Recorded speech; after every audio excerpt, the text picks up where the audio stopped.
Comment construire concrètement sa foi?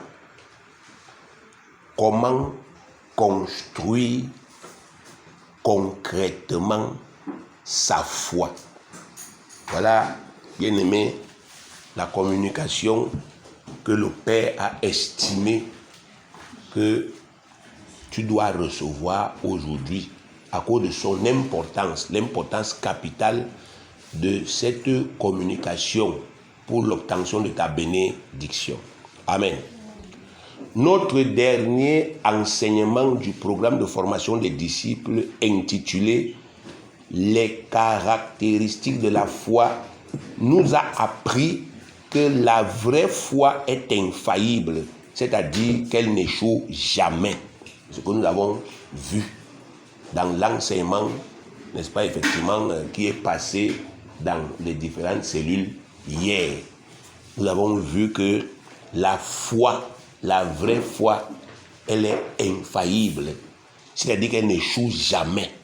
Chaque fois que des appelés de Dieu ou des héritiers de Dieu ont réussi à opérer rigoureusement et exactement la loi de la foi, ils ont obtenu exactement ce qu'ils croyaient ou bien ce qu'ils espéraient de Dieu. Chaque fois dans la Bible que quelqu'un a réussi à opérer rigoureusement, exactement la loi de la foi, il a obtenu ce qu'il attendait de Dieu exactement.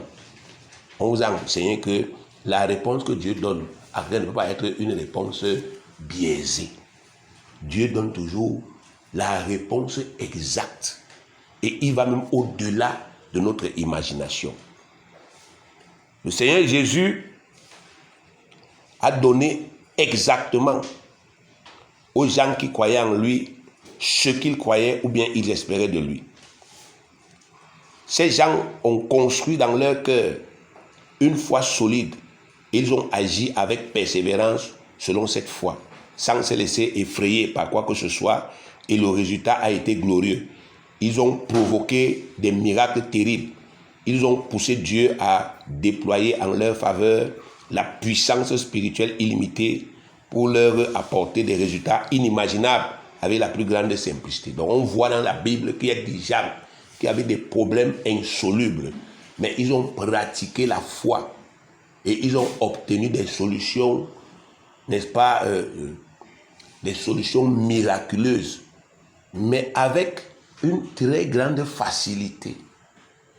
C'est-à-dire leurs problèmes, qui étaient des problèmes humainement insolubles, se sont réglés avec une très grande facilité.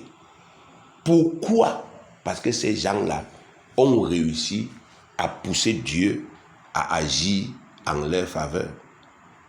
Tel fut le cas de ce centenier étranger dont la foi a grandement émerveillé notre Seigneur Jésus-Christ. Vous connaissez le récit de Marc chapitre 8, verset 5 au verset 13, qui vous parle de ce centenier, c'est-à-dire un chef de l'armée romaine. Il n'était pas juif, il était un Romain qui travaillait en Israël. Donc il est dans un pays étranger. Mais il a réussi à pratiquer les lois de là-bas. Ce n'était pas ces lois, c'était les lois d'Israël. Lui, il est Romain. Mais il a réussi à pratiquer les lois d'Israël, à dépasser les Israélites. Et Jésus a dit, je n'ai même jamais vu quelqu'un en Israël comme toi. Lisons. Matthieu 8, verset 5 à 13. Comme Jésus entrait dans Capernaum, un centenier l'aborda, le priant et disant, Seigneur, mon serviteur est couché à la maison, atteint de paralysie et souffrant beaucoup. Le serviteur avec quelle maladie? La paralysie. Il était paralysé. Il souffrait beaucoup. Et le type l'a dit que il a laissé ce serviteur coucher où? À la maison. Donc il est venu les bras ballants. Il laisse le paralytique où? À la maison. Alors que quand on lit comment Israël se comportait, On voit que les Israélites portaient toujours leurs malades pour amener là où il y a le Seigneur. Mais lui, il fait exactement le quoi? Le contraire. Il laisse le malade à la maison. Un malade qui est paralysé, c'est une maladie grave. Mais il laisse ce malade à la maison. Il va chez Jésus les bras ballants. Il lui explique que mon serviteur est couché à la maison, paralysé et souffrant beaucoup. Jésus lui dit, j'irai et je le guérirai. C'est la loi. Tu m'as appelé, je dois partir. Le centenier répondit, Seigneur, je ne suis pas digne que tu entres sous mon toit, mais dis seulement un mot et mon serviteur sera guéri. Car moi qui suis soumis à des supérieurs, j'ai des soldats sous mes ordres. Et je dis à l'un, va et il va, à l'autre, viens et il vient. Et à mon serviteur, fais cela et il le fait. Amen. Donc il dit à Jésus, est-ce que tu as besoin de te déplacer? Moi, je suis un chef. Est-ce que les chefs se déplacent? Les chefs donnent des quoi? Des ordres. Il dit à Jésus, tu es un chef spirituel. La guérison obéit à ce que tu dis. Tu n'as pas besoin de venir là-bas. Moi, je ne suis même pas juif. Ta loi t'interdit d'entrer chez un non-juif. Ne viens pas entrer chez moi, après les gens vont commencer à te créer encore les problèmes que oh, tu as fait telle chose. Il dit que, dis combien? Un mot. Le type là va guérir là où il se trouve là. Si tu parles un mot où? Ici. Lisons la suite, bien aimé. Verset 10. Non, oui, verset 10. Après l'avoir entendu, Jésus fut dans l'étonnement. Il fut dans quoi? Il fut dans l'étonnement. Bien aimé, l'histoire, c'est l'histoire du gars qui est derrière la salle de classe. Il habite derrière la salle de classe là. Il habite derrière la terminale C. Amen. Il n'a même pas le probatoire, mais il est juste derrière la terminale C. Et chaque fois que on fait les cours de mathématiques, lui, il est là derrière, il fait comment? Il écoute. Et le jour où il y a une épreuve, il a 18. Alors les élèves qui sont souvent là ont les moins d'1, moins 2 et moins 3 et les demi. Mais le gars qui était dehors, lui vient avoir 10, 18. Alors que l'enseignement là qu'on enseigne, ça ne le concerne pas. Jésus est venu enseigner à Israël. Jésus n'a jamais rien enseigné à ce type-ci. Mais ce type s'est formé en écoutant. Qu'est-ce que les Juifs disent même dans leur synagogue là? Ils disent ceci. Que disent-ils même sur Jésus? Ils disent ceci. Il s'est formé en questionnant les Juifs sur leur roi, sur sa puissance. Il est parvenu à une pleine conviction. Et nous voyons, Jésus dit que même en Israël, je n'ai pas trouvé une aussi grande foi. Verset 11. Or, je vous déclare que plusieurs viendront de l'Orient et de l'Occident et seront à table avec Abraham, Isaac et Jacob dans le royaume des cieux. Verset 12. Mais les fils du royaume seront jetés dans les ténèbres du dehors où il y aura des pleurs et des grincements de dents. Verset 13. Puis Jésus dit au centenier, va. Combien de mots? Va, ce qu'il lui a demandé. Qu'il te soit fait selon ta foi. Et à l'heure même, le serviteur fut guéri. La foi est comment? Infaillible.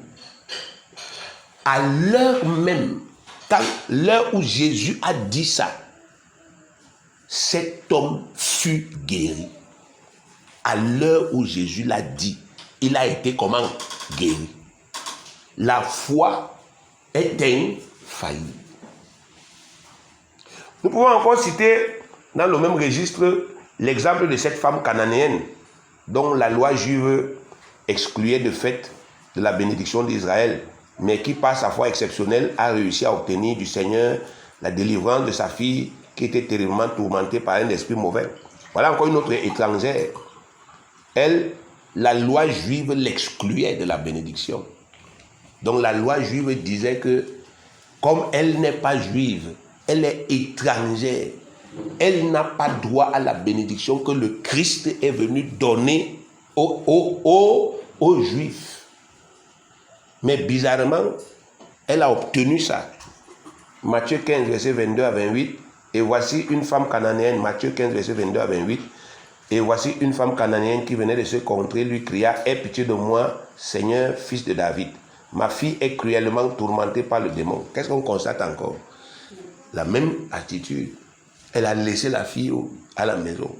La fille est possédée. La fille est comment? Possédée et tourmentée par un démon. Elle laisse la fille à la maison sans craindre que, comme je suis en train de partir là, le démon peut l'étrangler, le démon peut l'entraîner à gauche ou à droite. Non, elle ne craint pas. Elle laisse la fille à la maison. Elle s'en va voir Jésus, les bras ballants, en laissant sa fille tourmentée, possédée par un démon à la maison. Amen. Bien aimé, c'est grave. Ce n'est pas une juive, c'est une étrangère. On dit qu'elle est cananéenne. Elle est cananéenne, syro-phénicienne. Donc elle est de la Syrie et de la Phénicie. Elle n'est pas d'Israël.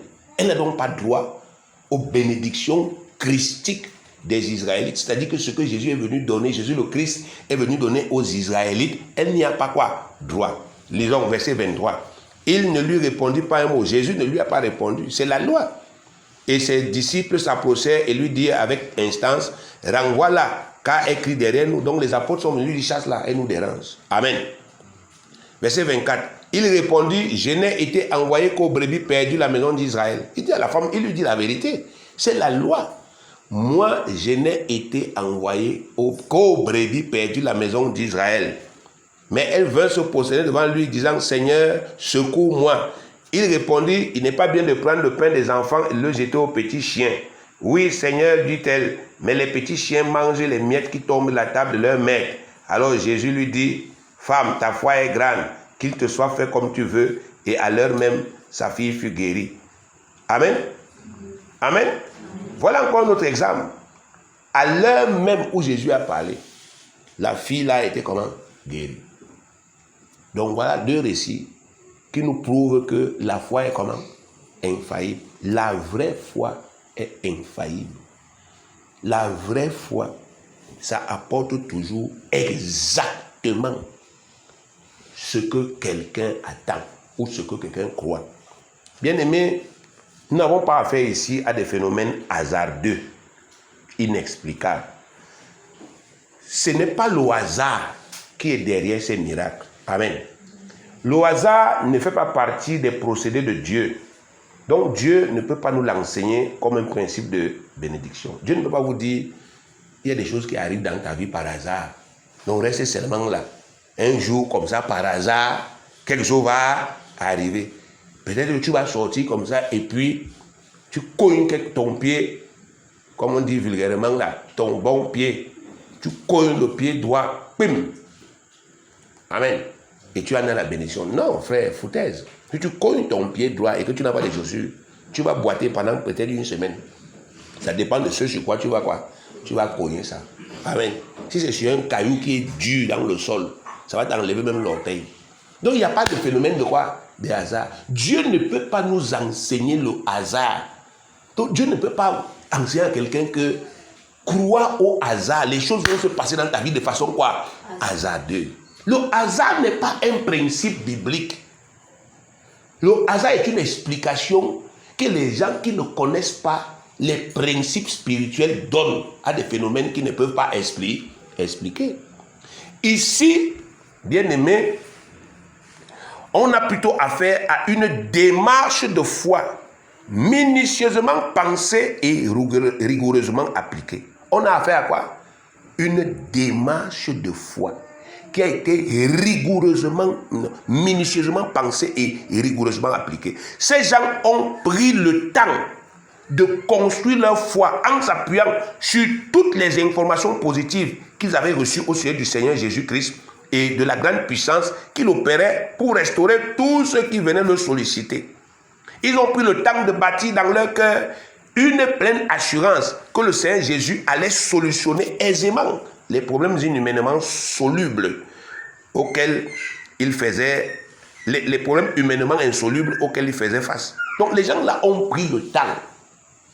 Ils ont pris le temps à partir des informations qu'ils ont reçues sur Jésus.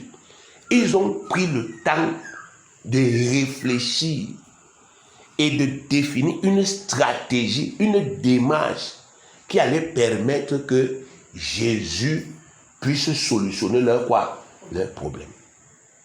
Ce que nous voyons là, c'est l'aboutissement de leur démarche. Ce n'est pas le hasard. Amen. Écoute bien ce que Dieu te dit. Il te dit que ce n'est pas le hasard.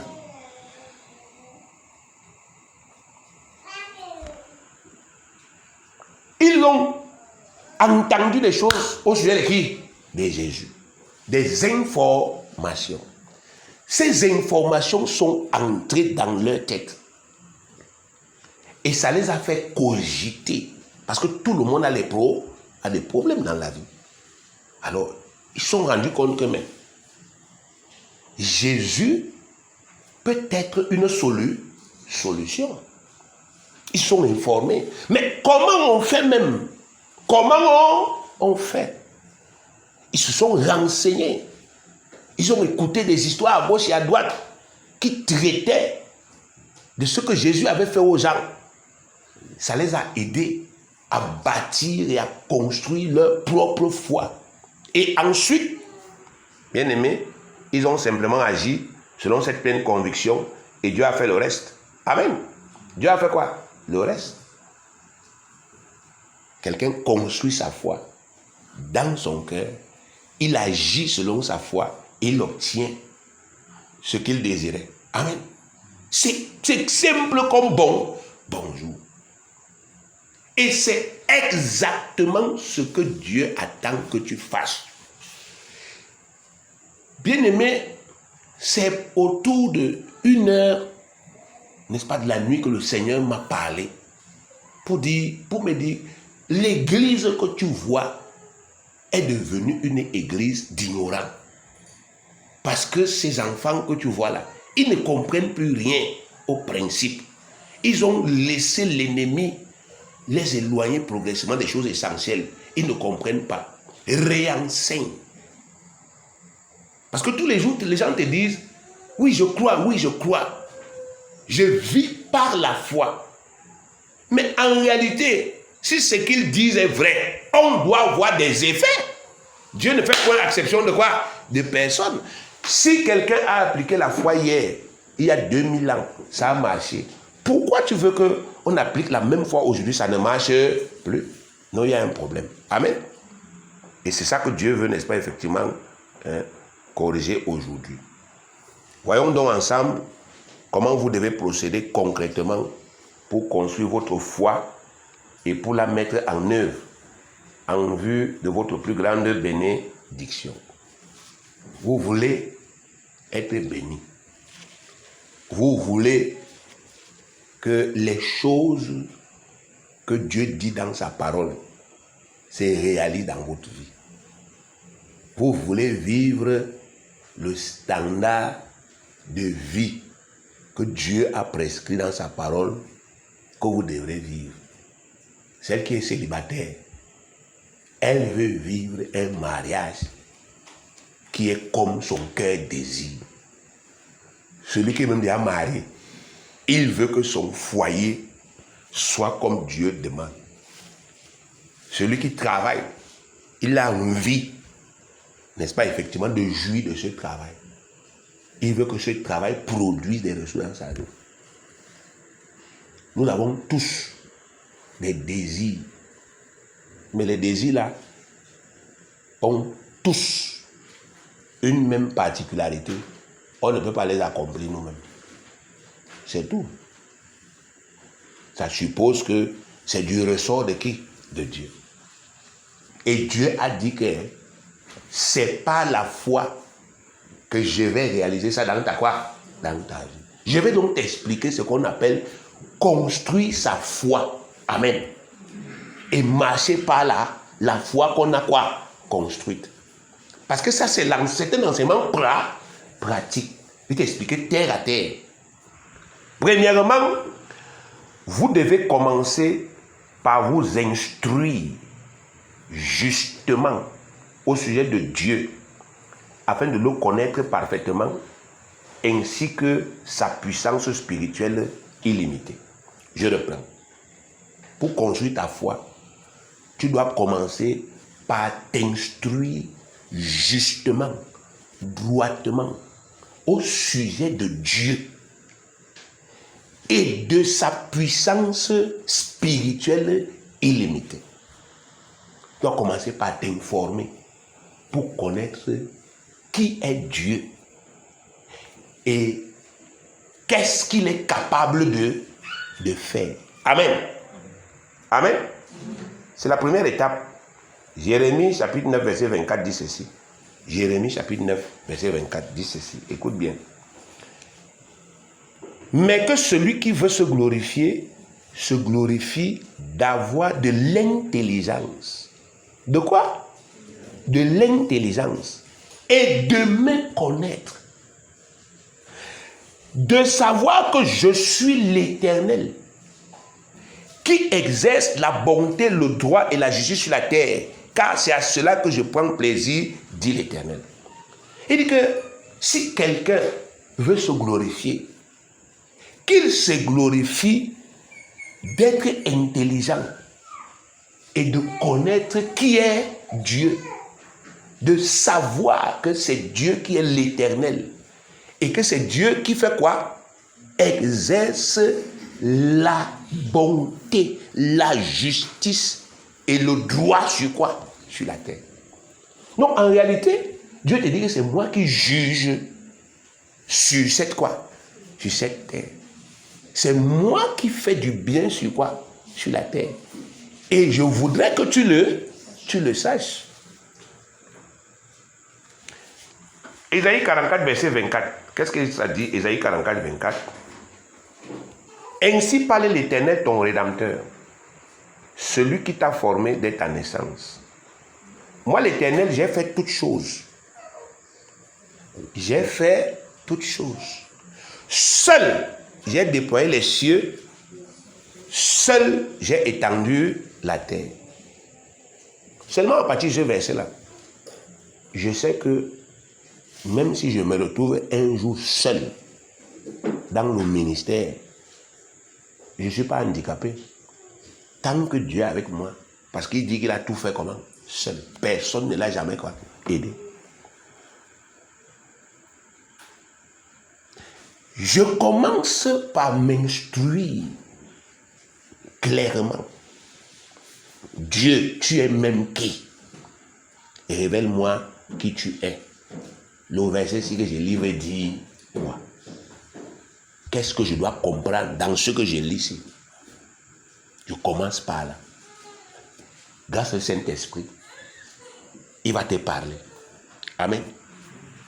Dieu, en tant que créateur de tout ce qui existe et régisseur de tout ce qu'il a créé, est en lui-même l'inspirateur de la vraie foi. Bien-aimé, la vraie foi vient de qui? De Dieu. C'est un phénomène naturel. Si vous voyez quelqu'un marcher dehors ici, sans avoir peur, il compte sur quelqu'un ou sur quelque chose. Amen. Vous voyez quelqu'un qui apparemment n'est rien. Il n'est ni procureur, ni préfet, ni commandant. Mais il marche ici dehors sans rien craindre. Amen. Ça suppose que il doit être quelqu'un qui connaît le premier ministre ou le président de la République. C'est ça qui le rassure. Le fait qu'il y a quelqu'un qui est caché derrière qui? Derrière lui. Et il sait qui est cette personne. Donc vous pouvez voir des problèmes terribles venir. Mais il est comment? Il est comment? Il est calme. Parce qu'il sait, il connaît. Quand je parle de la connaissance ici, je voudrais que vous entriez encore dans la même Bible pour interpréter ce mot connaissance, pour comprendre de quoi je parle. Je ne parle pas de la connaissance l'ivresse. Ah, je connais là où tel verset écrit. Non, je parle d'une expérience. On dit que tel connut sa femme et elle enfanta. Donc ici, cette connaissance veut dire avoir une intimité avec quelqu'un. Être dans le secret de qui? De quelqu'un. Et savoir qui est cette personne. Et savoir aussi ce que cette personne est pour qui? Pour moi. Amen. Le président Paul Biya existe. Il est mon président. Mais je ne suis pas dans son intimité. Je ne suis pas dans son intimité. Donc actuellement là, je ne peux pas te dire que si j'ai un problème, je peux l'appeler. Je peux l'appeler. Amen. Mais il y a des gens qui sont dans l'intimité du président. C'est-à-dire qui le connaissent. Eux, ils peuvent vous dire, si j'ai un problème là, je prends mon téléphone, si j'appelle tel numéro et il réagit. C'est de ce mot connaître là, c'est ce genre de connaître là dont je parle ici. Vous entrez dans la Bible, vous dites à Dieu, dis-moi qui tu es. Parce que c'est cette révélation de Dieu qui est la première source d'inspiration de la foi. La foi, c'est la confiance. Mais la confiance ne vient pas de nulle part. La confiance vient toujours de quelque chose. Amen. Et Dieu te dit qu'en tant que Dieu, créateur du ciel et de la terre, en tant que ton Père, en tant que ton Dieu, et en tant que le régisseur du monde-ci, je suis la première source d'inspiration de ta quoi? De ta foi. Amen. Pour parler terre à terre,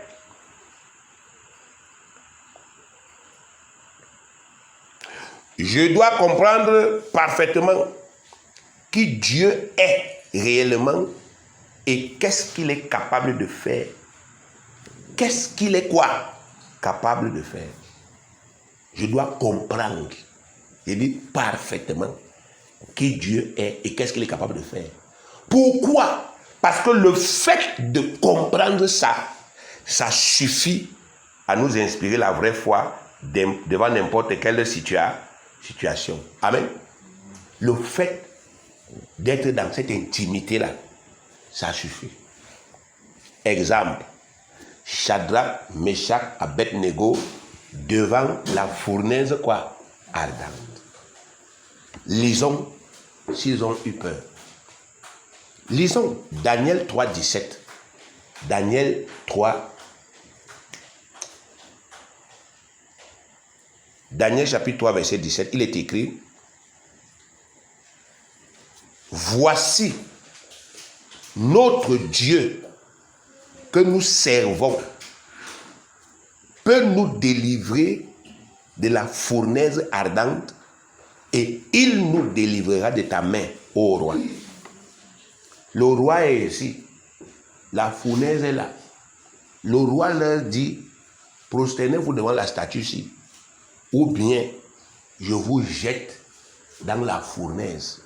Qui va m'empêcher de vous jeter? Nous voici ici. Qui peut m'empêcher? Et il lui dit, Dieu, amen, notre Dieu peut nous délivrer de la quoi?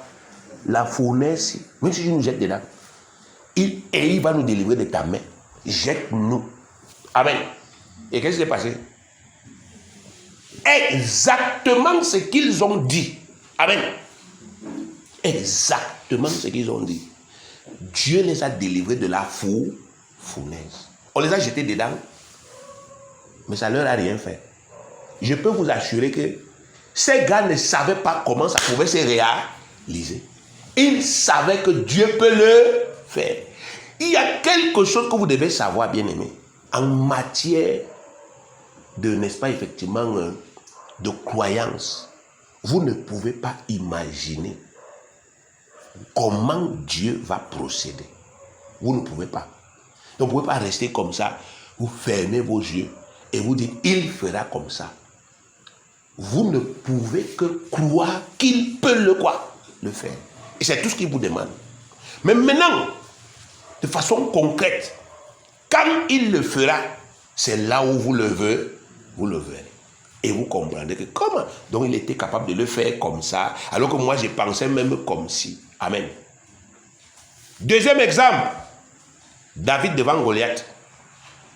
Lisons. David devant Goliath. 1 Samuel 17, verset 37. Je vous montre des gens ici, bien aimés, qui ont tiré leur confiance uniquement dans l'intimité, la connaissance qu'ils avaient eue, n'est-ce pas, effectivement, de leur Dieu, à cause de l'intimité qu'ils avaient. Amen. 1 Samuel chapitre 17, verset 37. David dit encore, l'Éternel qui m'a délivré de la griffe du lion et de la patte de l'ours, mais délivrera aussi la main de ce Philistin. Et Saül dit à David, va, et que l'Éternel soit avec toi. Donc, l'adversaire de David, c'est Goliath. Il a 3 mètres de haut. Il est effrayant. Il est 3 hommes ou 4 hommes à la fois. Mais David, un petit enfant, dit que je vais aller le battre. Et il ne tremble pas.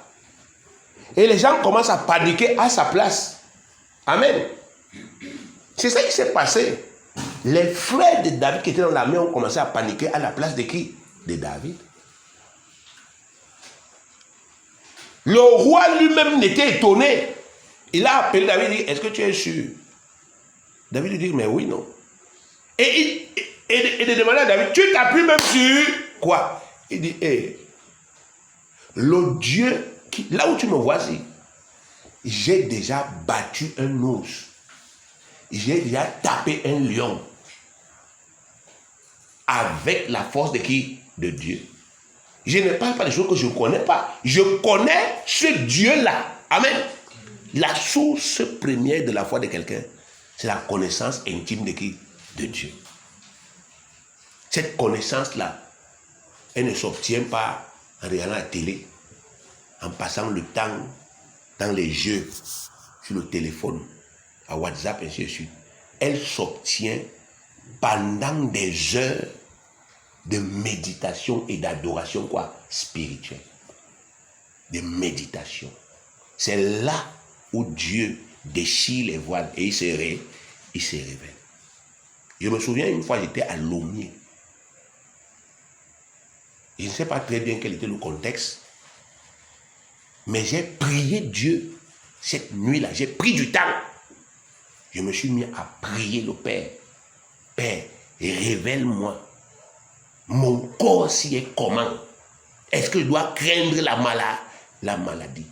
Révèle-moi. Et j'ai pris du temps. J'ai passé du temps la nuit dans l'adoration, du prière en langue. Quand je me suis couché finalement, j'ai eu un songe dans lequel je voyais mon corps. Mais mon corps n'avait pas tout ça. C'était le corps. Mais c'était comme le mercure. Mais un mercure en fusion. Donc ça monte, ça descend, ça monte, ça descend, ça monte, ça descend. C'est comme ça que j'étais. Et dit voilà, c'est comme ça. Et rien de spirituel ne peut prospérer ici, à cause du Saint-Esprit qui a manifestation. Donc il y a des choses que j'ai déjà vues avec mes yeux spirituels pendant ma quête de Dieu. Parce qu'on a besoin d'être rassuré. En vérité, avant de s'engager dans quelque chose, on veut être sûr. Dernier exemple, Jésus de Nazareth. Jésus, avant même de mourir, il avait déjà vu sa résurrection. Il l'a vu avec ses yeux, dans l'intimité. Et il a prophétisé. Et ça s'est accompli. Regardez Luc chapitre 18, verset 33. Luc chapitre 18, verset 33. Et après l'avoir battu de verge, on le fera mourir. Et le 3e jour, il ressuscitera. Amen. Oh, que le Seigneur vous permette de comprendre ce que vous dites. Comme vous pouvez le noter par vous-même, ces 3 exemples montrent que ces croyants possédaient tous une parfaite connaissance intime de Dieu et de ce qu'il pouvait faire pour eux. Vous aussi, Vous devez commencer par là. Vous devez commencer par aller dans la parole qui révèle exactement et clairement la personne et la personnalité de Dieu. Vous devez méditer tout ce qu'il vous dit, qu'il est pour vous et qu'il peut faire pour vous gratuitement. À travers cette méditation constante, vous serez éclairé et vous comprendrez que ce Dieu-là, il est infiniment plus grand et plus puissant que tous vos problèmes. Vous comprendrez que sa nature, c'est uniquement la bonté et la bonté parfaite, et que sa gloire, c'est de vous secourir dans toutes les détresses. Psaume 119, verset 130. Psaume 119, verset 130. La révélation de tes paroles est claire. La révélation de tes paroles fait comment? Éclair. Il ne dit pas ta parole, la révélation. Donc, quand tu prends le temps d'aller creuser, il y a une révélation de ce que tu l'as, qui t'est donné. Et c'est là où tu es éclairé. Elle donne l'intelligence au simple. Amen. Psaume 119, verset 130. Fort de cet éclairage, bien-aimé, vous serez rassurés dans vos cœurs et vous pourrez venir à Dieu avec une pleine assurance, une pleine conviction, comme il exige. Et vous serez surpris d'obtenir de lui aisément votre miracle, exactement comme les autres l'ont obtenu avant vous. Amen. C'est possible. Dieu ne peut pas dire dans Hébreux, chapitre 4, verset 16, approchons-nous donc avec assurance, si ce n'est pas possible. Dieu ne peut pas demander à un homme ce qui n'est pas quoi, humainement quoi, faisable. Dieu dit que j'ai besoin que vous soyez sûr à 7000%. Qu'est-ce que vous me demandez? J'ai besoin que vous soyez sûr. Vous savez bien aimé, dernièrement j'ai pris beaucoup de temps de prière et ma prière concernait uniquement la délivrance dans la détresse. Est-ce que vous savez que, bien aimé, la loi de Dieu dit que quand vous êtes dans la détresse, il a l'obligation de vous délivrer. Vous savez ça? Mais est-ce que vous le croyez? Qu'est-ce que vous racontez? Vous dites oui, parce que les gens disent oui.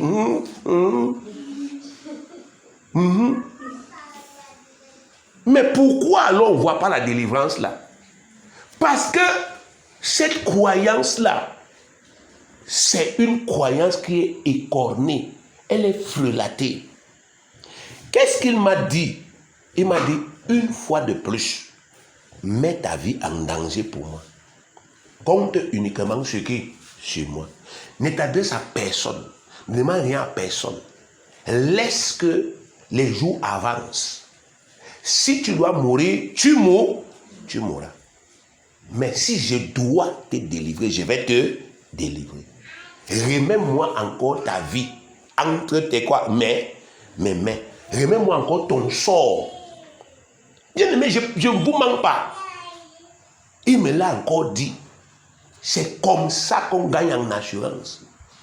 Parce que tu as remis ton sort entre les mains de Dieu une fois, deux fois, trois fois. Il t'a toujours délivré.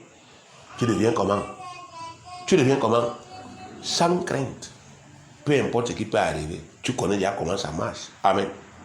C'est donc réellement la révélation de Dieu, la révélation de sa personne et de sa personnalité qui nous inspire la vraie foi. La foi sans Dieu n'est rien, bien aimé. C'est une illusion. La foi n'a d'importance et d'efficacité que parce qu'elle est inspirée et soutenue par Dieu. Je vous dis tout ça que si ce n'était pas Dieu qui avait inventé la foi, bien aimé, si quelqu'un vous enseigne la foi, vous lui dites arrière de moi, Satan. Amen. Mais puisque c'est Dieu qui a inventé la foi est digne de confiance.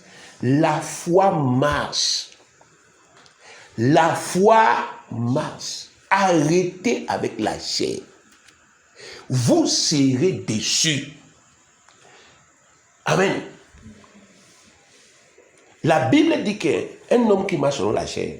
La chair ici, c'est quoi? La sagesse de quoi? De l'homme.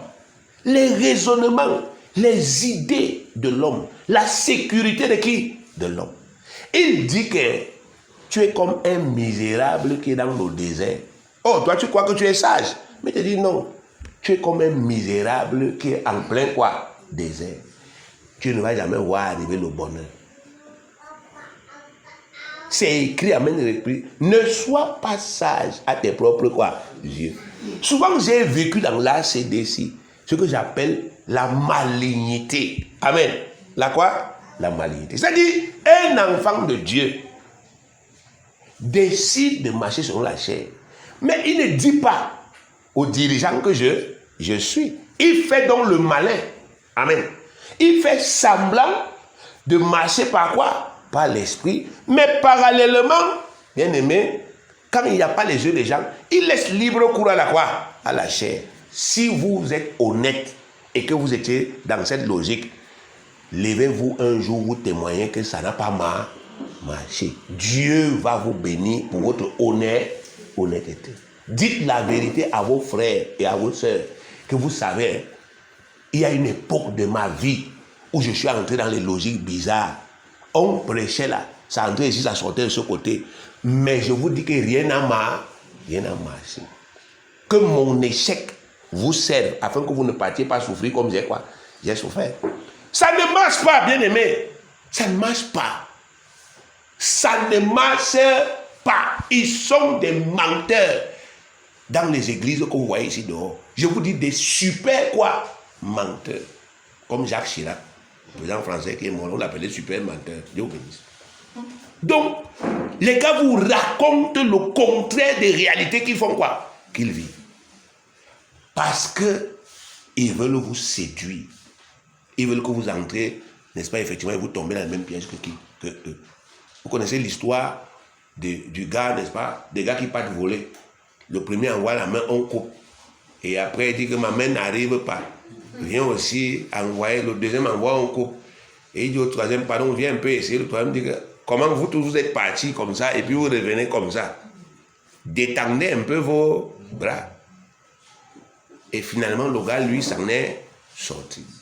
Donc, vous devez comprendre cela. Ça ne marche pas. Si ça marchait, mais pourquoi on vous paye le temps? Pourquoi on perd le temps à l'église?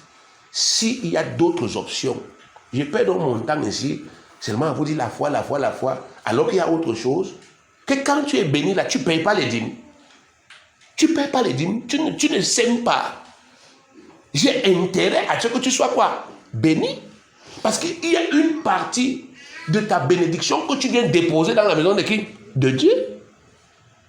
En s'aimant spirituellement dans ta vie, je sème dans la mienne. C'est ce que l'apôtre Paul dit.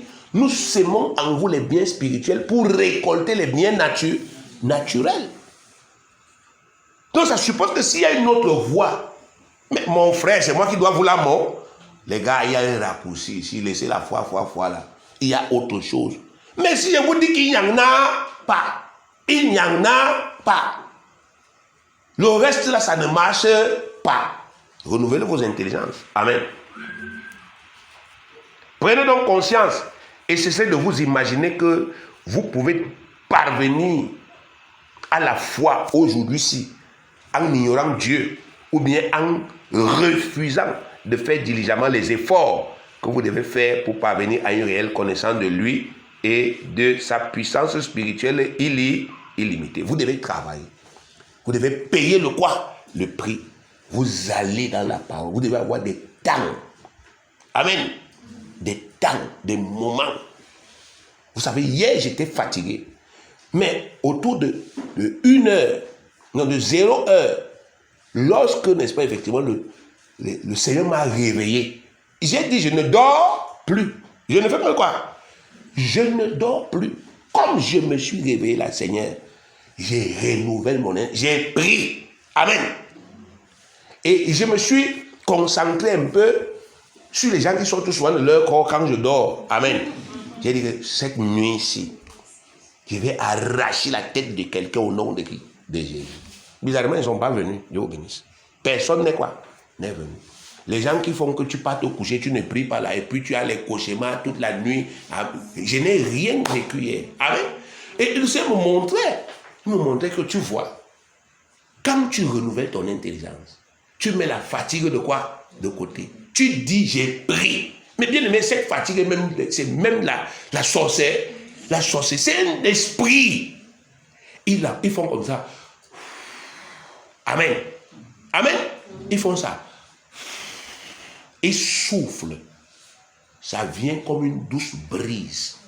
Ça te ramasse. Bon, tu es dans le quoi? Le sommeil. Vous voyez souvent des gens ici, il est comme ça. Après, vous entendez. Il revient. Ça l'a déjà quoi? Ça l'a pris. Amen. Ça l'a quoi? Ça l'a pris. Il souffle ça.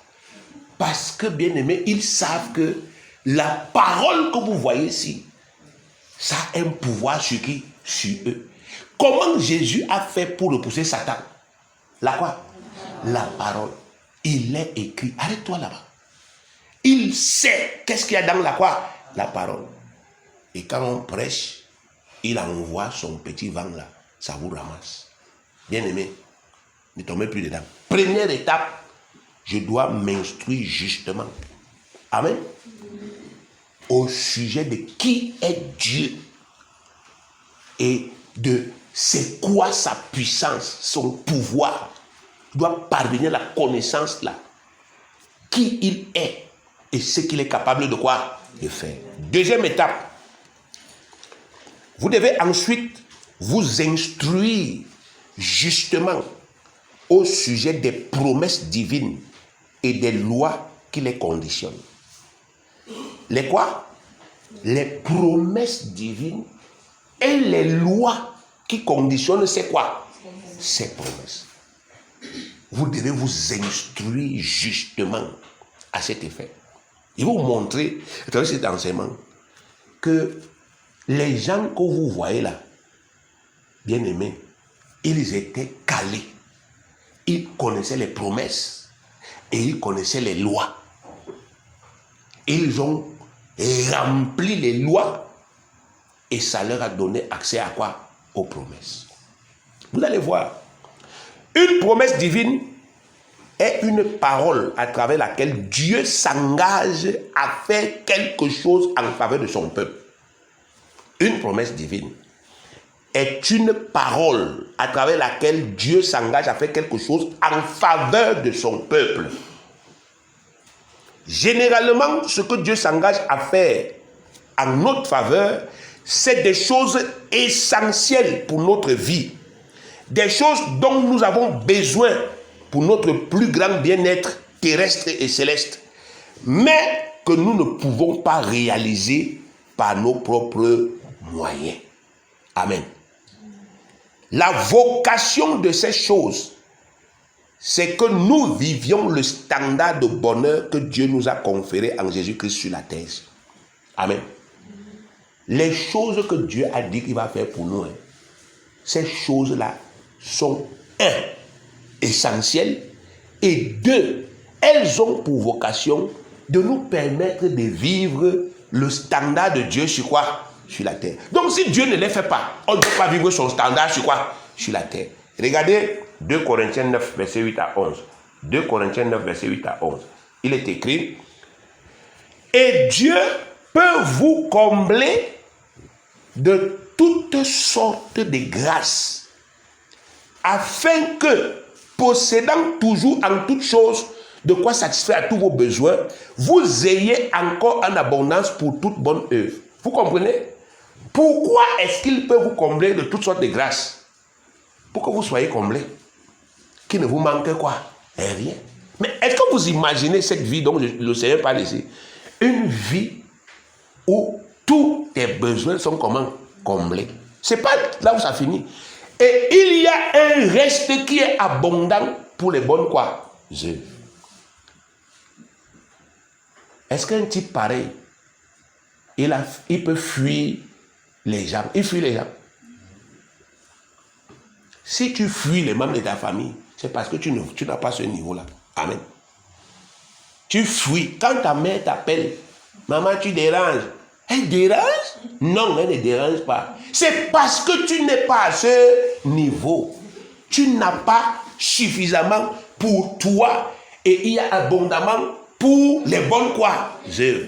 Le jour où tu auras ça, la première personne que tu vas appeler, maman, je voulais même te dire que bon, cherche-moi une maison là-bas que je vais t'acheter. C'est pas vrai. Mais quand on t'appelle, Oh, j'ai tel problème. Toi-même, tu es engagé 7 fois. Alors, tu commences à lui dire qu'elle dérange. Elle ne dérange pas. C'est ton devoir de prendre soin de qui? D'elle. C'est pas ça?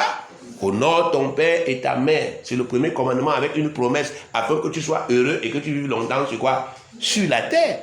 C'est ça ton devoir. C'est toi aujourd'hui qui dois la nourrir. C'est toi qui dois lui donner à boire. C'est toi qui dois lui donner à manger. C'est toi qui dois la vêtir. Elle s'adresse à toi. C'est normal. Mais il se trouve que tu ne vis pas le standard de qui? De Dieu. En réalité, quand elle t'appelle là, bien aimé, ça te fait mal au cœur. Et tu as même honte. Amen. Et Satan te dit toujours, voilà les chrétiens, incapables. Tu es incapable d'aider ta mère. Alléluia. Et ça te frustre. Tu es là, la bouche est comment fermée. Au lieu de t'arrêter pour dire que mais c'est vrai en plus. C'est quoi? C'est vrai. D'un côté, il y a la norme qui dit que je dois être comblé. Amen. D'abord, toi, tu n'es pas comblé. C'est-à-dire, il y a des moments là où, quand on te voit fouiller 100 francs. Amen. Mais j'ai laissé les 100 francs là-haut pour aller écraser les condiments. 100 francs. Tu fouilles, tu renverses les coffres, tu fouilles le dessus du lit. 100 francs. Amen.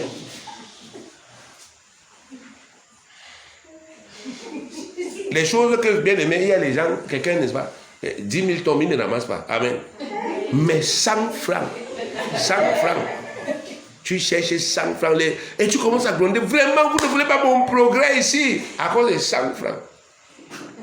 Quelqu'un ne peut plus laisser son argent. Quel argent? C'est 100 francs. C'est 100 francs. Mais parce que tu ne vis pas le standard de qui? De Dieu. Tu vas te plaindre, tu vas te lamenter. Bien aimé, imaginez-vous Joseph, quand il s'est mis à régner. Joseph avait les problèmes des enfants. Il y a quel frère de Joseph qui allait déranger Joseph au palais? Qui? Joseph leur a donné à chacun du terrain, à chacun de l'argent, à chacun des maisons. Qui avait le temps de Joseph? Qui avait son quoi? Son temps. Chacun avait ses choses qu'il faisait. Amen. Voici ça ici que Dieu dit. Je peux te combler de toutes sortes de quoi? De grâces. Ce n'est pas fini. Lisons. Il dit, verset 9. Selon qu'il est écrit, il a fait des quoi?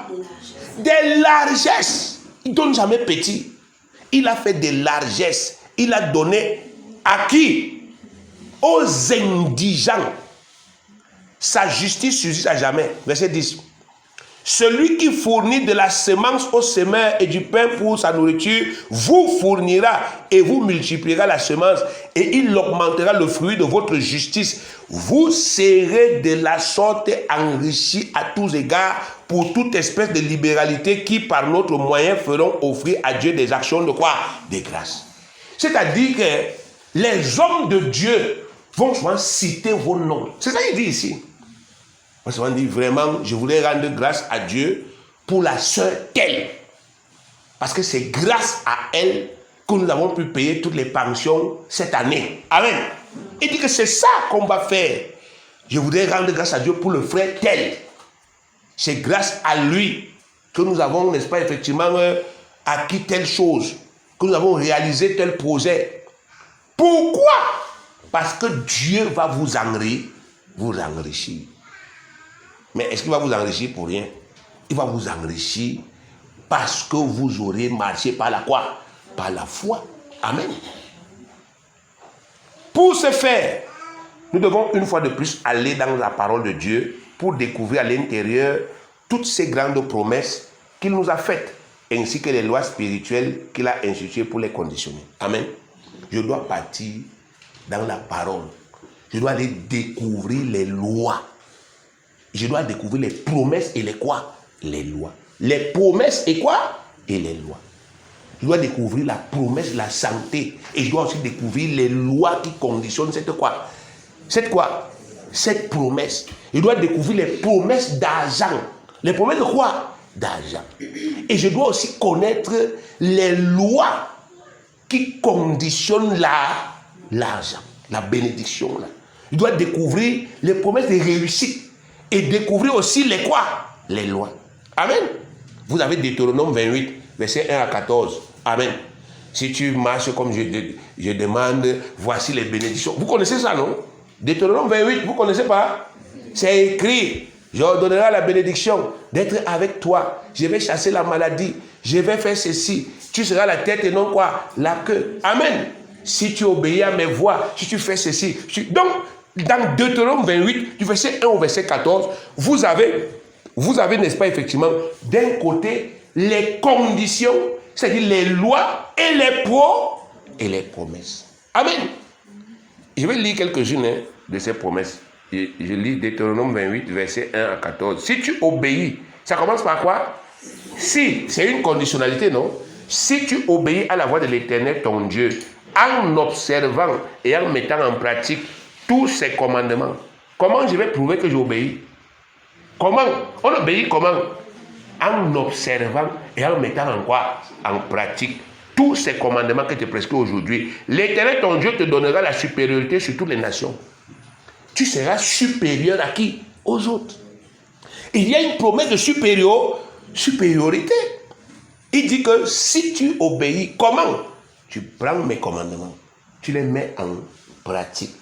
Tu seras supérieur, tu seras élevé au-dessus de qui? Des autres. Mais est-ce que ce n'est pas logique? Dans votre tête, ce n'est pas logique. Qui doit être au-dessus? Celui qui connaît le plus Dieu, celui qui pratique le plus. Qui est le premier dans une classe? Celui qui étudie le plus, celui qui répond le plus aux questions, celui qui a les meilleurs quoi? Non, c'est une loi. Vous voyez un peu ça, bien-aimé? Donc aujourd'hui, toi, tu peux décider que Seigneur, je voudrais que tu m'élèves en tant qu'agriculteur. Je voudrais que tu m'élèves en tant que pasteur. Je voudrais que tu m'élèves en tant qu'enseignant. Amen. Je voudrais que tu m'élèves en tant que femme au foyer comme je suis là. Élève-moi. Et tu prends donc les quoi? Les lois de la femme au quoi? Au foyer, tu appliques ça plus que toutes les autres quoi? Plus que toutes les autres femmes. Problème comment? Réglé. C'est tout. Tu seras élevé. Tu prends les lois relatives au travail, comme tu travailles là. Tu appliques ça à dépasser qui? Tout le monde. Tu seras comment? Élevé. C'est pas compliqué, bien-aimé. Amen. Donc, vous connaissez ce texte-là, vous pouvez le lire, ça va vous aider. Il y a plein de promesses bibliques à travers lesquelles Dieu s'engage sans réserve à pourvoir abondamment à tous les besoins essentiels de son peuple. Vous devez à tout prix les connaître et les connaître de façon parfaite. Et vous devez vous appuyer dessus, car Dieu ne travaille pas hors du cadre de ses promesses.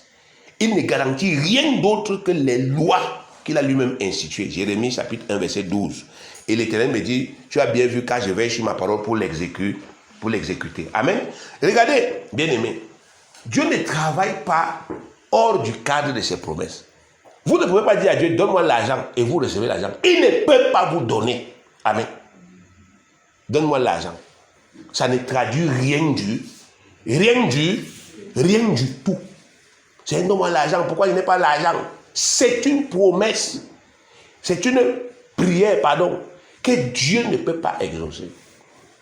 Mais si vous dites à Dieu, comble-moi de toutes les grâces possibles sur le plan financier, afin que sur le plan financier, j'ai de quoi subvenir à mes besoins.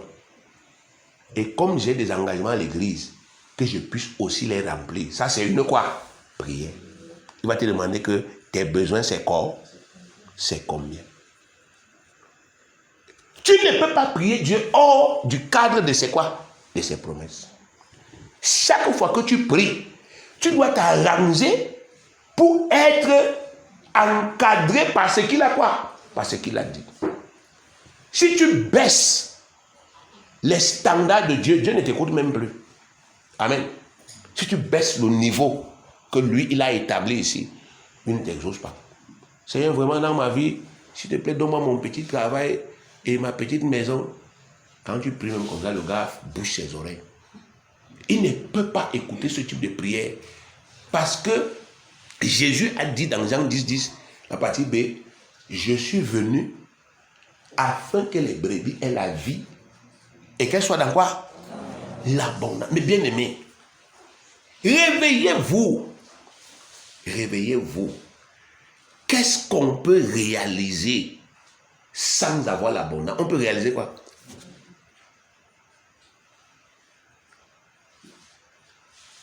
Le temps que les chrétiens passent aujourd'hui à prier pour avoir les ressources, c'est du temps perdu.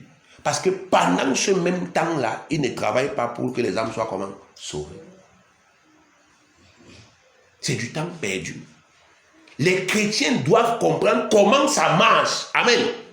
Comment ça marche. Et c'est ça que le Seigneur est en train de t'expliquer aujourd'hui.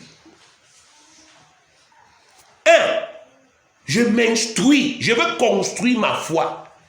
Je veux construire ma foi et je vais mettre ma foi à l'œuvre. Donc je vais l'appliquer. Amen. Aujourd'hui on est le 1er mars.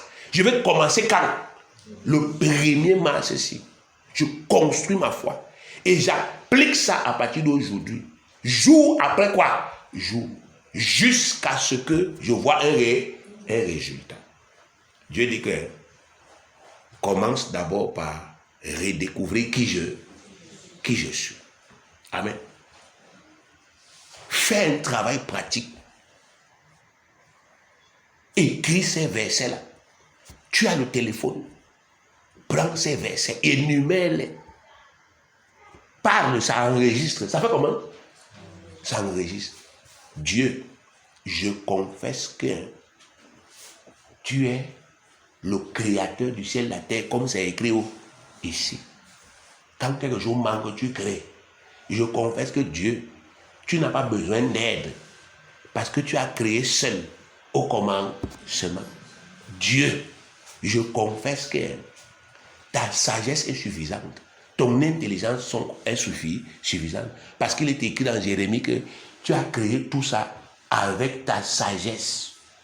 Donc tu as la sagesse qu'il faut pour moi quand aujourd'hui. Je confesse que Dieu, ta force est suffisante pour me donner la victoire dans toute épreuve.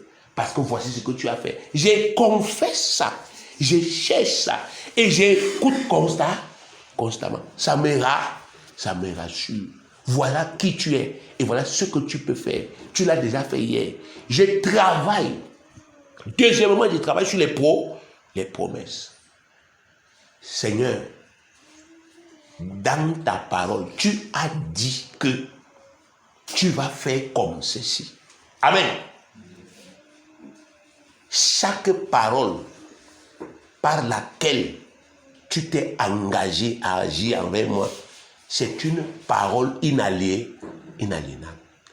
J'ai lu ici que tu es capable de me donner le repos dans la maison d'un mari. Amen. C'est pas ça qui est écrit. Est-ce qu'il a dit d'un mari fidèle?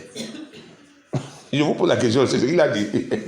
Est-ce qu'il a dit la maison d'un mari fidèle? C'est ce qu'il a dit, c'est ce qui est écrit, frère. C'est ça c'est ce que vous avez ajouté. Vous. Non, comme il n'est pas fidèle là, ça veut dire que je ne peux pas. Ah, amen. Vous venez ajouter les choses. J'ai lu que l'Éternel vous accorde du repos dans la maison d'un mari. Donc, si tu entres dans la maison d'un mari, Dieu dit que je peux t'accorder du repos dedans.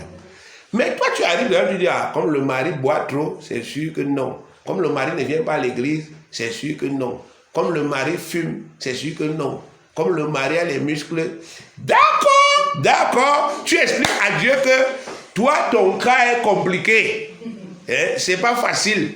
Si c'était au moins comme les autres là, ça allait. Il te dit qu'il te soit fait comme tu crois. Tu as cru que je suis incapable de donner le repos dans la maison de cet homme. Et il n'y aura pas de quoi? Il n'y aura pas de repos. Amen. Amen. Dieu vous bénisse. Amen. Chaque fois que quelqu'un s'est approché de Dieu en s'appuyant sur ses promesses, après avoir au préalable pris la peine de pratiquer rigoureusement les lois qui les conditionnent, Dieu a répondu automatiquement à ses prières. Amen. Vous pouvez relire à ce sujet l'exemple de Néhémie. Amen. Lisez l'exemple de Néhémie. Quand vous allez lire Néhémie 1 et 2. Amen. Son besoin, c'était quoi? Je veux que le roi me donne sa bénédiction pour que j'aille rebâtir les murs de Jérusalem. C'est ça son besoin. Je veux que le roi... Maintenant, pour obtenir ça, il s'appuie sur les promesses. Il commence par dire, Dieu, tu avais dit que... Amen. On ne peut pas prier Dieu autrement que dans le cadre de ce qu'il a quoi? Ce qu'il a dit. Dieu ne se reconnaît pas dans les histoires que les gens s'inventent. Il se reconnaît dans sa quoi? Sa parole. Quand Dieu entend un enfant de Dieu faire monter la quoi? La parole, il prête quoi? L'oreille. Il voit si ce que tu dis là, c'est vrai. Et si tu es convaincu, c'est fini. Qu'est-ce que Néhémie a fait? Il a fait quoi? Expliquez-moi ce qu'il a fait, bien-aimé. Mais réveillez-vous. Réveillez-vous du sommeil, de la léthargie. Satan vous a enfoncé. Il vous a pris. Il a mis vos têtes comme ça dans l'eau. Néhémie a fait quoi? Néhémie a pris le jeûne. Il a dit à Dieu moi Néhémie, je confesse les péchés des Israélites. Ils sont sérieux, ils pouvaient confesser tous leurs péchés. Ils étaient combien de millions? Il a confessé ça en gros. Il a confessé ça en quoi? En gros. Tu as dit que s'ils te désobéissent, tu vas les disperser. Mais s'ils se répandent, même s'ils sont aux extrémités de la terre, tu vas les rassembler et tu vas les ramener à Jérusalem. Écoute-moi, j'ai décidé avec ceci de te servir. Fais-nous trouver grâce auprès de qui? Du type-ci. Qu'est-ce qui s'est passé? Qu'est-ce qui s'est passé? Dieu, après avoir prié, qu'est-ce qu'il a fait? Mais le gars est resté tranquille. Il n'est jamais allé voir le roi. C'est le roi qui lui a demandé un jour, Néhémie, qu'est-ce qu'il y a? Il a dit, hey! Incroyable. Un type qui ne demande jamais aux gens comment ils se portent. Je ne peux pas laisser. Je ne peux pas laisser. Il est entré dedans. Boum! Comme je vous dis toujours qu'il faut marcher avec vos dossiers. Vous qui êtes des évangélistes, des prières, marchez avec vos quoi? Vos dossiers. Le jour où on dit que tu peux prier pour, n'est-ce pas, une autre personnalité, il demande, qu'est-ce que je peux faire pour toi? Tu dis, calmos, j'avais tout prévu. Tu sors ton quoi? Ton dossier, tu déposes là. C'est pas que tu vas dire que j'ai envie d'avoir aller chercher à la maison. Là. Tu marches avec ça comme les bassins marchent avec les timbres. Dieu vous bénisse. Pour porter plainte aux gens. Donc ils ont déjà les plaintes et ils ont les timbres. Il manque seulement les noms de qui? Déjà. Donc dès que tu lui fais quelque chose, il a juste seulement ton nom sur le... Et il prend le timbre, il met le prochain commissariat là. Tu es devant. Amen. C'est comme ça que Néhémie a réagi. C'est-à-dire, dès qu'il a entendu le roi lui poser la question, il dit que c'est pas possible. Il avait la liste de tout. Dit à Azap, le garde forestier, qui me donne les papiers pour que je coupe le bois comme je veux. Accordé. Dis encore à tel qui nous laisse passer parce qu'on est nombreux. Accordé. Dis encore à tel que accordé. Tu vas prendre combien de temps? Je vais prendre un peu de temps. Accordé. Je vais revenir. Accordé. Bien aimé, il était prêt. Il savait que Dieu allait réagir, mais il ne savait pas quand. Chaque jour qu'il s'est réveillé. Je vous dis, dans sa tête, il se dirait c'est quand? C'est aujourd'hui. Ça n'arrive pas. Ça fait 2 semaines. Ça fait combien? 14 jours. Depuis le jour où il a commencé à prier. Et dès que bien aimé, ce gars est parti pour rebâtir, il a commencé par construire quoi? Sa maison.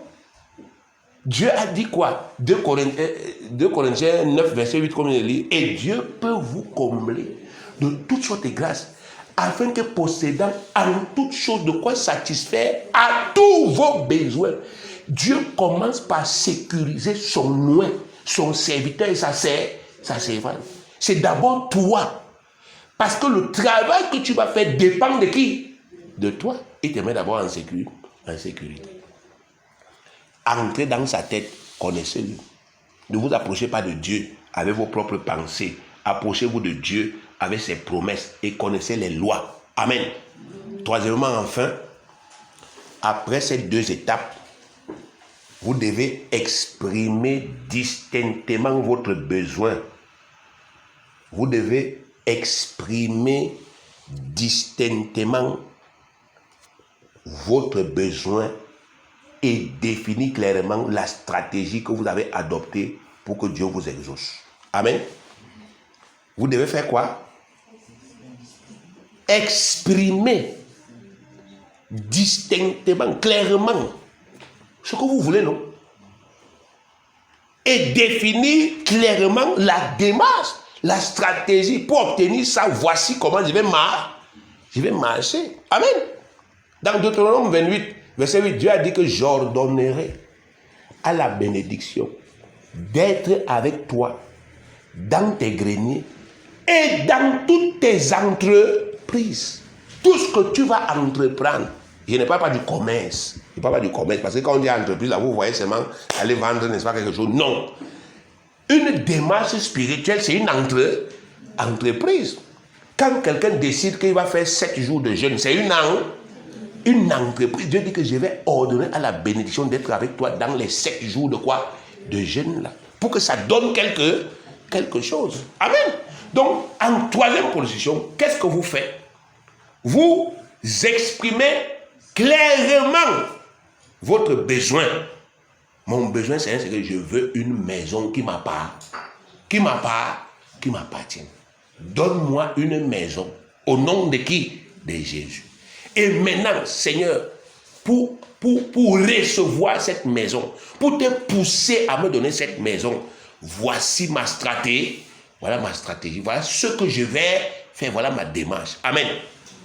Si vous étudiez minutieusement chaque récit biblique qui rapporte les résultats extraordinaires que les croyants ont obtenus avec Dieu, vous vous rendrez compte qu'ils savaient exactement ce qu'ils attendaient de Dieu et qu'ils avaient aussi adopté une stratégie claire et en parfait accord avec les lois divines pour pousser Dieu à les exaucer. Amen. Quand vous les observez, je vais prendre le cas de la femme cananéenne. Amen. Amen. Je vous ai dit que tout ce qu'elle a fait là, ce n'était pas le hasard. Vous comprenez? La manière dont elle a parlé, ce n'était pas le hasard. Je vais vous montrer ça donc maintenant. Pourquoi elle a parlé comme ça? Vous allez comprendre que ce sont des gens qui ont agi, ils ont défini une stratégie qui est en accord avec les lois de qui? De Dieu. Qu'ils connaissaient. Ils savaient que voici ma condition, voici ma situation.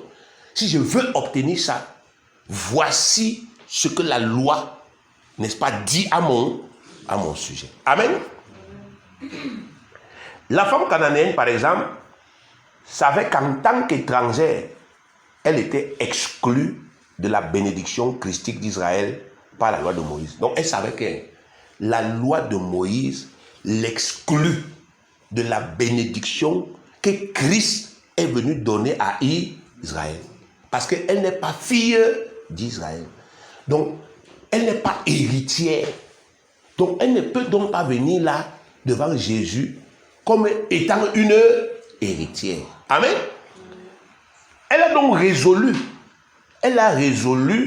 de profiter de sa condition d'esclave, entre parenthèses, ou d'étrangère, pour revendiquer le bien que ses maîtres israélites avaient reçu l'ordre de faire aux étrangers par pitié. Dieu avait dit aux Israélites que vous voyez là que vous allez faire du bien aux esclaves et aux étrangers par pitié. Si vous vous souvenez bien de ces prières, qu'est-ce qu'elle a dit à Jésus? Aie pitié de moi. Aucun chrétien n'est pris comment?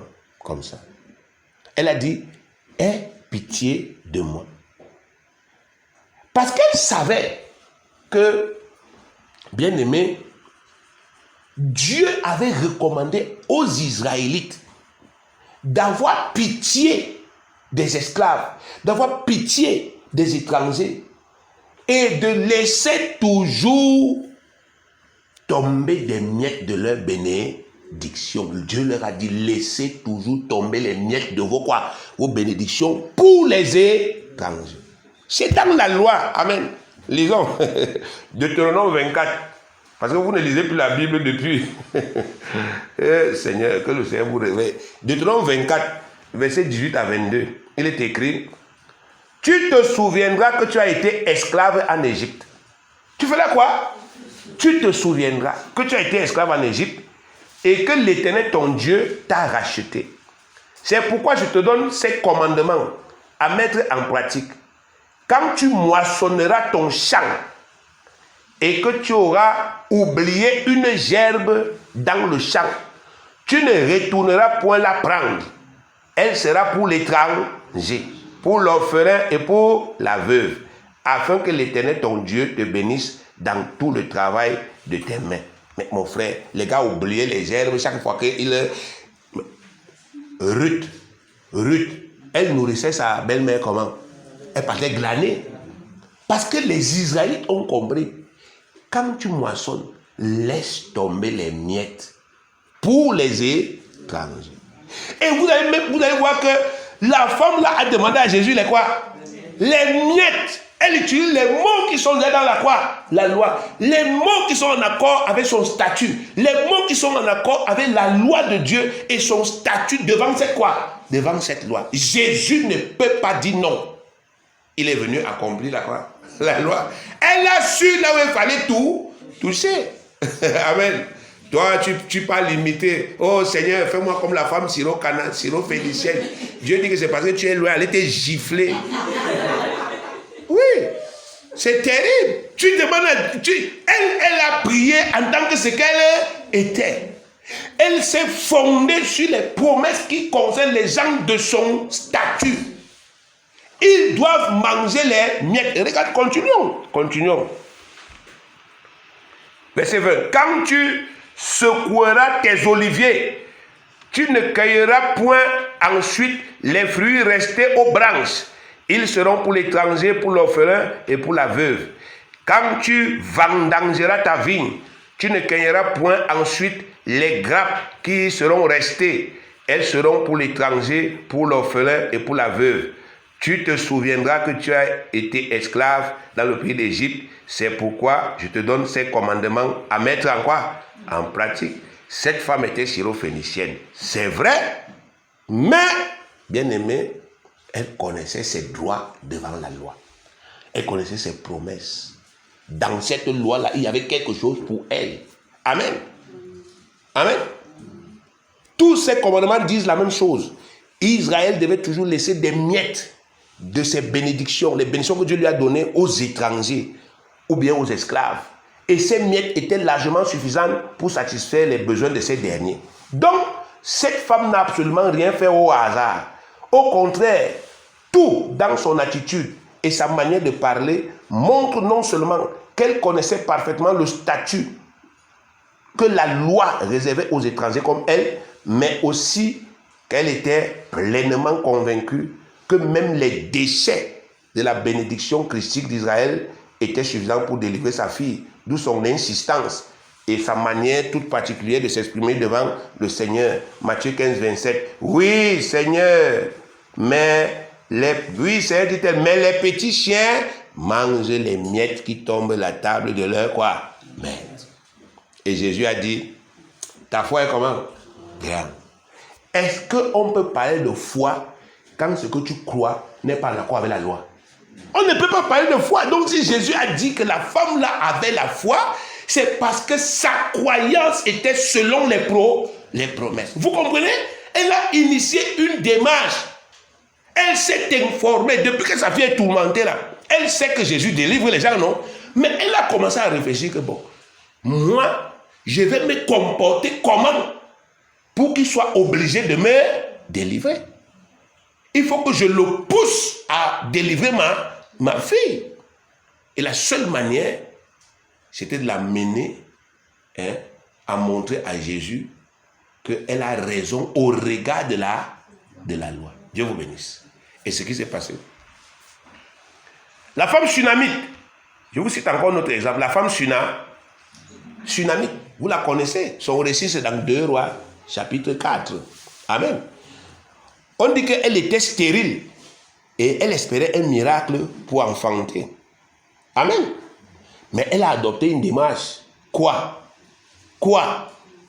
Pratiquer du bien et exercer l'hospitalité envers les hommes de qui? De Dieu. Voilà la stratégie.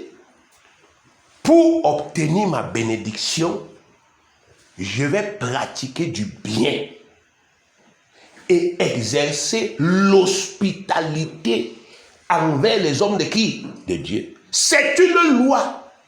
C'est une condition pour accéder à une bénédiction. Elle a décidé comme ça, c'est comme ça ma vie aujourd'hui. Amen. C'est comme ça ma quoi? Ma vie à partir d'aujourd'hui. Parce que Dieu avait dit que quand vous exercez l'hospitalité, vous pouvez même accueillir, héberger quoi? Un ange peut venir entrer chez qui? Chez vous. Le Seigneur Dieu lui-même, il ne peut pas une forme humaine. Il vient chez qui? Chez vous. Et quand il entre là, tout ce qui avait comme problème chez vous, il ramasse. Et il exauce toutes vos quoi? Toutes vos prières. Ou bien un homme de Dieu peut entrer chez qui? Chez vous.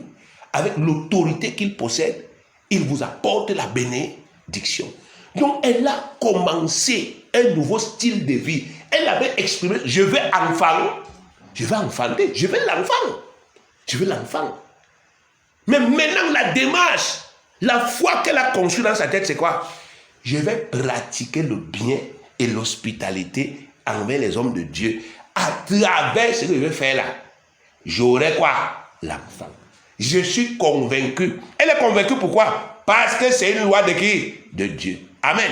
Ça a marché? Oui. 2 Rois chapitre 4 verset 8 à 17. Un jour, Élisée passait par Shunem. Il y avait là une femme de distinction. C'était une grande femme qui le pressa d'accepter à manger. Qui fait quoi? S'il te plaît, viens manger. Homme de Dieu, viens manger. Amen. Pas les messages que nous recevons aujourd'hui dans nos téléphones. Homme de Dieu, j'ai faim. Hey. Ici, je lis, homme de Dieu, viens manger. Et toutes les fois qu'il passait, elle n'a pas fait ça une fois. Ce n'est pas le premier jour qu'elle a fait que ça s'est manifesté. Elle a fait ça pendant un certain nombre de quoi? De temps, de façon fidèle. C'est ça qui est écrit ici. Je n'invente rien. Elle a fait ça.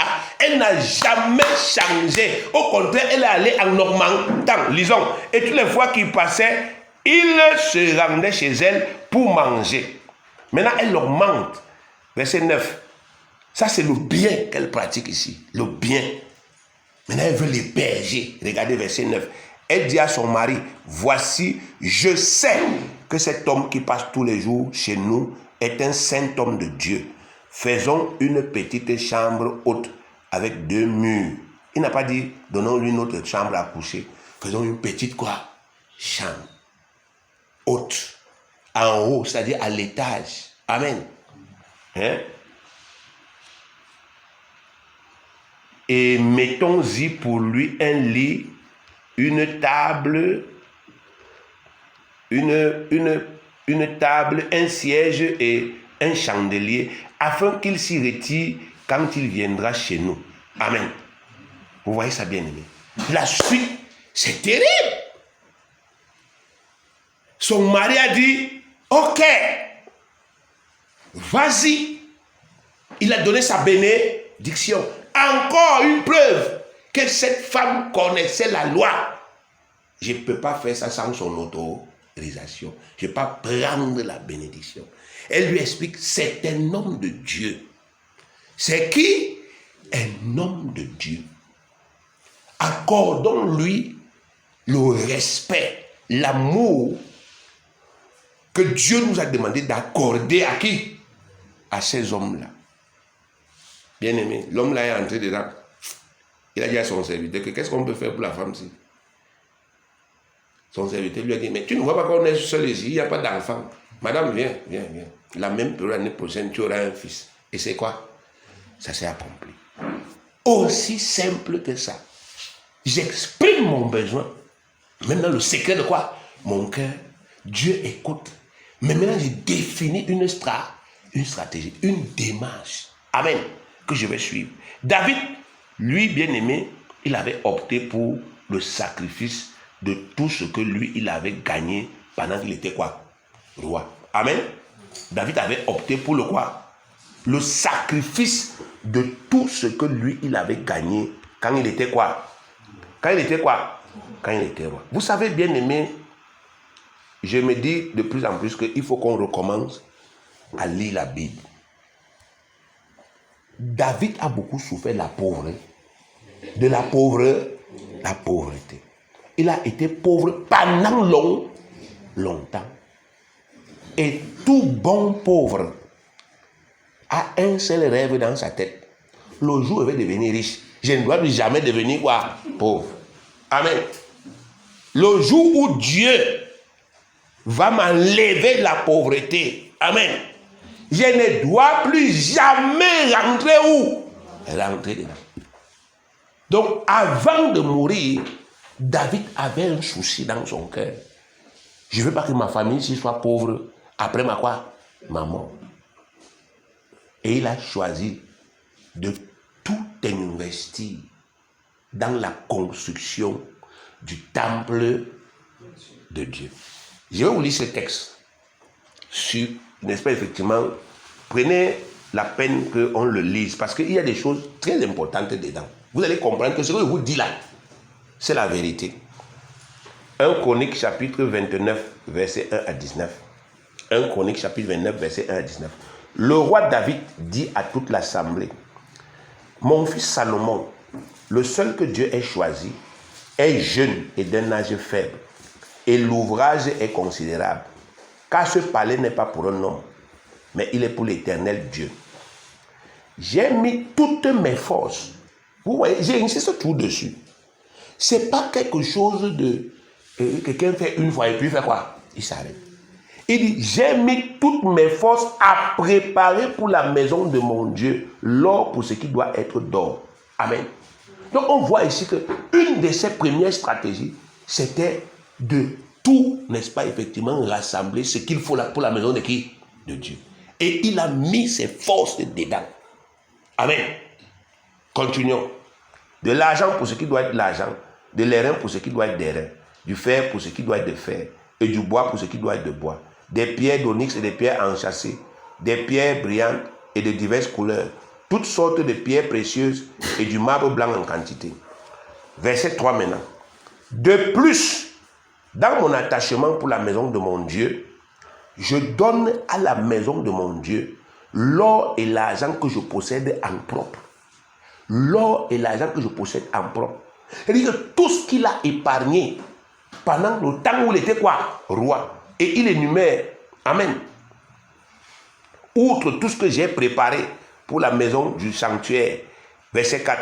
3000 talents d'or d'Ophir et 7000 talents d'argent épuré pour en revêtir les parois des bâtiments. L'or pour ce qui doit être d'or et l'argent pour ce qui doit être d'argent. Et pour tous les travaux qu'exécuteront les ouvriers. Qui veut encore présenter volontairement aujourd'hui ses offrandes à l'Éternel? Amen. Donc ici, premièrement, il dit que j'ai pris la décision. Amen. J'ai pris la décision de préparer, de rassembler tout ce qu'il faut pour la construction du temple. Donc, pendant que David était roi, il avait déjà commencé à mettre des choses de quoi? De côté. Maintenant, il est à la fin de sa vie. Il dit, je fais un sacrifice de tout ce que j'ai épargné. Amen. Voyons la prière qu'il a faite. Allons au verset 10. David bénit l'Éternel en présence de toute l'assemblée. Il dit, béni sois-tu d'éternité en éternité, Éternel Dieu de notre Père Israël. À toi, Éternel, la grandeur, la force et la magnificence, l'éternité et la gloire. Car tout ce qui est au ciel et sur la terre t'appartient. Quoi? Tout ce qui est au ciel et sur la terre t'appartient. À toi, Éternel, le règne, car tu t'élèves souverainement au-dessus de tout. Il connaissait Dieu. Il connaissait Dieu. Continuons. C'est de toi que viennent la richesse et la gloire. Il dit quoi? C'est de toi que viennent la richesse et la gloire. C'est toi qui domines sur tout. C'est dans ta main que sont la force et la puissance. Et c'est ta main qui a le pouvoir d'agrandir et d'affermir toutes choses. Maintenant, ô notre Dieu, nous te louons et nous célébrons ton nom glorieux. Car qui suis-je et qui est mon peuple pour que nous puissions te faire volontairement ces offrandes? Tout vient de toi et nous recevons de ta main ce que nous t'offrons. Nous sommes devant toi des étrangers et des habitants, comme tous nos pères. Nos jours sur la terre sont comme l'ombre. Il n'y a point d'espérance. Éternel notre Dieu, c'est de ta main que viennent toutes ces richesses que nous avons préparées pour te bâtir une maison. À toi, à ton saint nom. Et c'est à toi que tout appartient. Amen. Bien-aimés, est-ce que vous notez le nombre de fois où David ne fait que dire tout appartient, tout vient de toi? Mais je vous pose une question. Amen. Si on vous demande de prendre tout l'argent que vous avez actuellement, de mettre dans une machine qui multiplie, vous allez hésiter. Je vous demande, on vous demande de prendre, vous avez 500 000 actuellement dans vos poches. On vous dit que prenez vos 500 000, mettez dans la machine, ça multiplie. Ça peut même vous donner 1 milliard. Vous allez refuser, mais vous allez courir. Je vous ai fait lire ça pourquoi? Pour montrer que ce que David faisait là, c'était parce qu'il avait compris que Dieu était un multiplicateur. Dieu était un quoi? Multiplicateur. David, pour éviter que sa famille après lui ne soit dans la pauvreté, il a pris tout l'argent qu'il avait. Il est parti déposer sur le multiplicateur. Il dit, moi je suis en train de mourir, qu'il récolte. Et Salomon a récolté de quoi? Des milliards. Une fortune bien aimée qu'il a fait toute sa vie. Il n'a pas pu quoi? Dépenser. C'était le seul moyen pour David, bien aimé, de mettre sa famille en sécurité par rapport à la pauvreté. Il aurait suffi que David prenne tout ce qu'il avait épargné là. Il répartit. Un an après, tout est déjà comment? C'est dilapidé. Amen. Dieu lui a donné la sagesse. Il a pris, il a remis à Dieu, signe qu'il savait, c'est lui qui multiplie. Je sème chez lui. Vous voyez bien aimé, ces gars avaient des choses dans leur tête qu'ils voulaient obtenir. Et ils ont défini une stratégie qu'ils ont respectée, qu'ils ont appliquée, qu'ils ont poursuivie. C'est ce qu'ils ont fait là qu'on appelle marcher par la quoi? Par la foi. Je marche par la foi que j'ai conçue dans mon quoi? Dans mon cœur. Amen. Les apôtres, ils ont demandé à Jésus, on a tout quitté. Ça se passe comment? Il a dit que quand quelqu'un quitte quelque chose sur la terre, si pour moi et pour la bonne nouvelle, il reçoit ce qu'il a quitté multiplié par combien? 100. Les gars ont dit, ok, je ne passe même plus à côté de la barque là. Je ne passe plus haut. À côté de cette barque, je me consacre parce que je sais que tout ce que j'ai gagné là, à la pêche, ça m'appartient maintenant multiplié par combien? Multiplié par combien? 100. Je me concentre sur le travail que Jésus m'a donné. Et on a dit que parmi eux, il n'y avait quoi? Aucun indigent. Regardez l'église que le Seigneur leur a donnée. Premier jour, 3000 personnes. Si chaque personne paye une dîme de 1000 francs, ça fait 3 millions. Amen. Qu'ils ont. Amen. Regardez l'église que Dieu leur a donnée. On vous dit que ces gars du jour au lendemain sont devenus comment? Riches. Mais ils avaient fait un sacrifice. On vous a dit que Anne, la mère du prophète Samuel, elle aussi, elle a adopté une stratégie. La stratégie du vœu. Du quoi? Du vœu. Mettre Dieu à quoi? à l'épreuve. Je m'engage à faire telle chose. Amen. Si toi, tu fais d'abord telle chose. Et chaque jour, elle venait où? À l'église. Avec ses offrandes. Venait déposer. Elle priait. Les gens ont fini le culte. Ils sont dans la Sainte Seine. Ils mangent. Même les dormeurs sont déjà réveillés. Suivaient leur morceau de viande. Il n'y a plus le sommeil dans leurs yeux. Amen. Mais elle, là, elle les laisse s'occuper de la chope. Amen. Elle reste concentrée. Seigneur, voici l'offrande que j'ai apportée. Pour ce que je t'ai dit, donne-moi un enfant. Enlève-moi la honte dans laquelle je suis. Amen. Jusqu'à ce qu'un jour, Dieu a dit, la femme est sérieuse. Hein? Comment quelqu'un me dit ça chaque jour? Il a envoyé son serviteur, prononce la bénédiction, et ça c'est quoi? Accompli. Donc, marcher par la foi suppose qu'on construit sa foi. Et on l'applique. C'est à toi aujourd'hui de dire à Dieu, voici ce que je veux. C'est écrit dans ta parole que tu as dit que tu vas nous donner ça. Voilà ma stratégie. Amen. Voici ma stratégie. Vous lisez la Bible, c'est comme ça. Néhémie, lui, s'est engagé à servir. Il a dit, je m'engage. Comme c'est gâté là, je m'engage à réparer. Amen. Aujourd'hui, il y a des gens qui prennent l'engagement.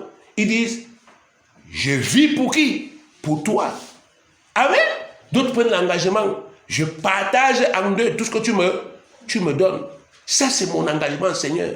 D'autres disent, j'assume telle chose. Je n'ai pas besoin de personne ne sera même au courant. Je garde le secret. C'est entre toi et moi. Voici ce que j'attends. Amen. Et ils font ça aujourd'hui. Ils font ça demain. Ils font ça le surlendemain. Même au sujet, bien aimé, des services qui rendent à l'église. Amen. Mais vous voyez une église, là où les gens sont devenus infidèles, dans les services. Le service du protocole. Les gens qui faisaient avant ne le font plus comme ils doivent le faire. Le service de la chorale, ils ne le font plus. Amen. Donc ça suppose que de plus en plus les gens deviennent quoi? Infidèles. Le service de l'intercession, le service de ceci. Les gens ne font plus. La prise en charge des croyants, les gens ne le font plus. Ils n'ont plus de discipline de quoi? De vie. Ils se réveillent le matin, si ça le pique aujourd'hui, il prie 2 minutes. Si ça ne le pique pas, il passe au coucher, il fait... Quelqu'un n'a pas quelque chose qu'il poursuit. Amen. Il ne vit pas par la foi. Il attend de façon hasardeuse un miracle. Ça ne peut pas marcher. Il y a des gens qui avaient dit à Dieu, je vais t'évangéliser tout le quartier ici. Je vais aller maison par quoi? Par maison. Il n'a pas encore fait les 10 maisons, mais il a déjà arrêté. Dieu dit, il n'est pas sérieux. Il n'est pas sérieux. Amen. Il y a d'autres qui ont dit, Seigneur, je veux me perfectionner en ce qui concerne la prophétie ou bien la manifestation de guérison, de telle sorte que je vais devenir une référence. Les gens qui ont besoin de ça vont venir me trouver. Il n'est plus dans quoi? Il n'est plus dedans. Amen. Il est encore dans la chair. Comment vous voulez, bien aimé, que ces gens puissent arriver à des miracles? Au cas où vous ne le savez pas, bien aimé, il y a toujours un quorum qu'il faut atteindre. Vous comprenez?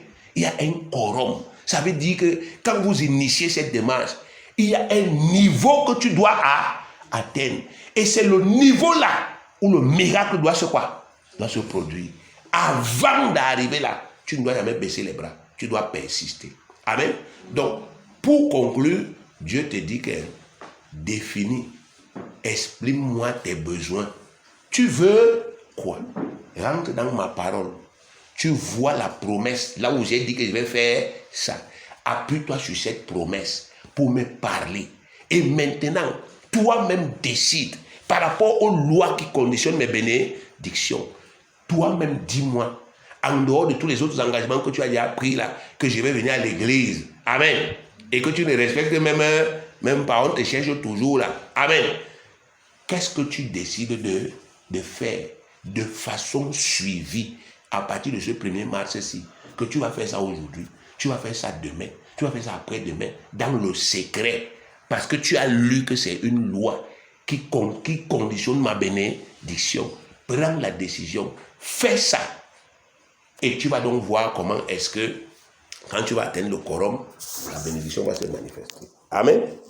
Que Dieu te bénisse.